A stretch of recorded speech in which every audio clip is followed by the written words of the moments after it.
Normally, I wouldn't be posting from my office, but this has been kind of weighing heavily on me today. And today's the 80th anniversary of Pearl Harbor, and I actually knew a Pearl Harbor friend. Back when I was in high school, he was one of my teachers, and I'm just going to call him Mr. B. And he was a Pearl Harbor survivor. And in class, we never really knew anything about his experience in the military, although, about he'd been in the Navy in World War II and he was in Pearl Harbor, but we really didn't know much else about him. And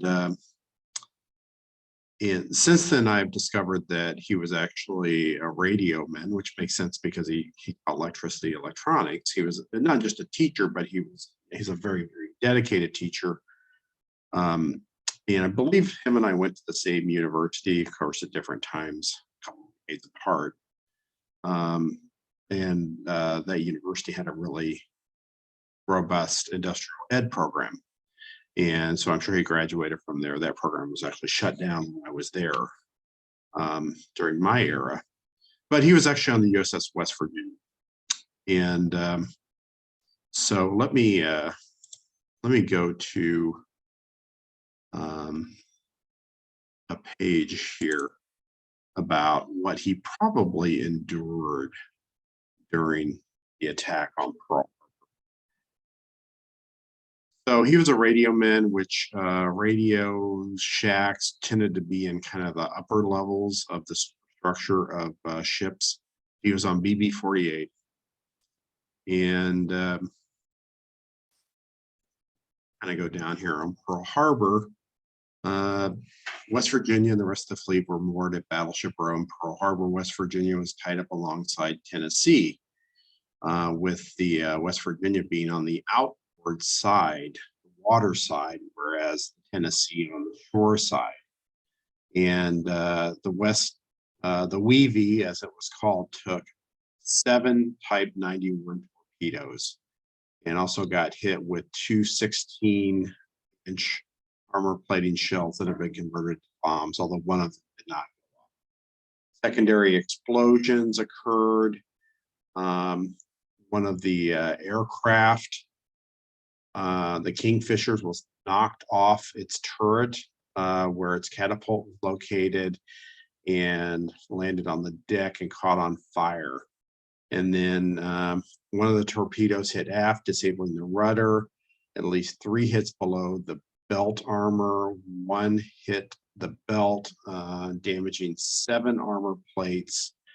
Opened 2 large holes in the hulls from frame 43 to 52 and 62 to 97. I think each of those frames are like, 3 or 4 feet apart. So those are pretty big holes. So the ship began to list, and some of the crew, a Lieutenant Claude Ricketts, the ship's assistant fire control officer, avoided the ship from capsizing by damage control efforts.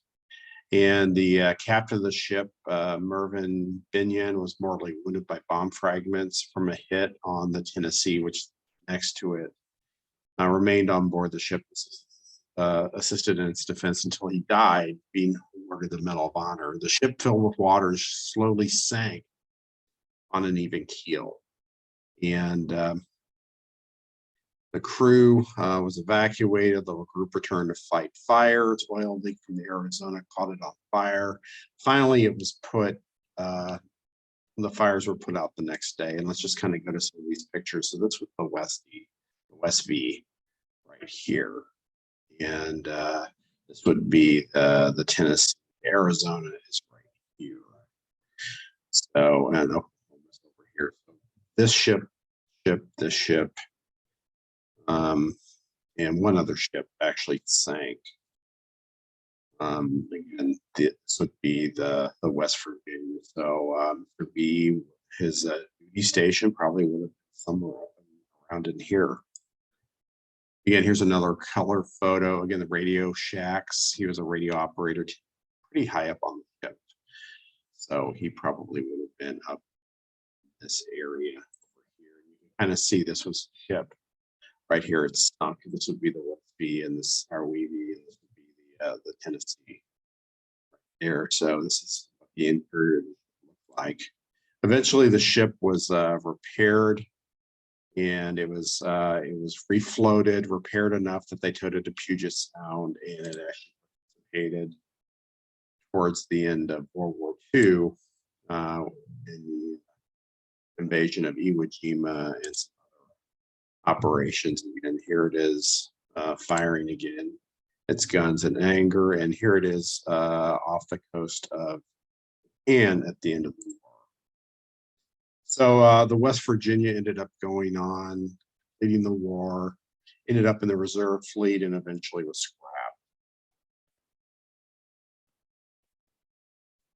But in the end, I didn't really know any of that with my instructor. He was just my instructor, and I go to his class. I had his class the last period of the day, and this would have been in 1981 and 1982 when I was in high school, and I had him the last period of the day, and it was electricity electronics class, and I remember I was working on like a design of something.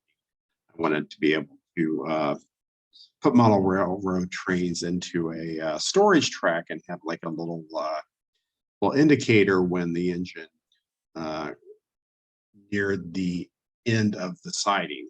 So I'd drawn up something with photoelectric cells, and I had showed it to him maybe a couple days before that. But I don't really remember much about that. It was either the last day of March, the first day of April. I don't remember exactly what it was. So class ended and I left. So left his class, and I was the last one out of the classroom and shop for the day. And we came back to school the next day, and it turned out that he was dead. He had committed suicide. So that was really my first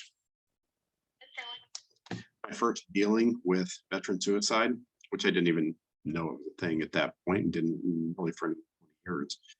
But I can't imagine the burden that he carried for the last, for the 40 years of his life. A little bit about him: he was born in 1920 in Iowa. He enlisted in the Navy 20 August 1940, so he'd been in a little over a year during the attack on Pearl Harbor, and he was mustered out 21 August 1946. He eventually went on and earned his degrees in industrial education, and he would have been 62 years old when this happened. There were some stories that he was being forced to retire. So he went to his basement, and he put some rags or something in his mouth, and he cut his own throat, and he died. So it's pretty weird the next couple of days. In class, of course, we had a new substitute instructor who was never quite the same. I mean, we had this guy was a legend. He'd been teaching there forever, and he had written textbooks and things. And I think we used this textbook, in fact, in class. And that was pretty much the end of it for electricity electronics for me. I was discovering I didn't like it as much as I thought I might, and I ended up going into decided I liked history a lot better, and that's my path. But reflecting on this 80 years later, is that this guy was one of the last casualties of the USS West Virginia, and while he didn't occur at the hands of the Japanese directly, later on, it occurred at his own hand. I'm sure the trauma of being a survivor of that horrific day on that ship, everything that he saw, probably weighed very heavily on them, and there's a lot of survivor guilt. And I think the thing that kept him going was his teaching, and they were trying to get rid of some of the higher paid teachers, and he had to be one of the highest paid teachers in the district because he'd been there probably since the 50s, maybe. So he decided it was really just not worth living anymore. So it's kind of sad. So anyway,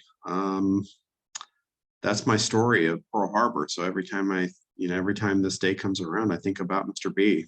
And God rest his soul. He's a good man and a good teacher, and the world was a lesser place without him. So anyway, that's it for today.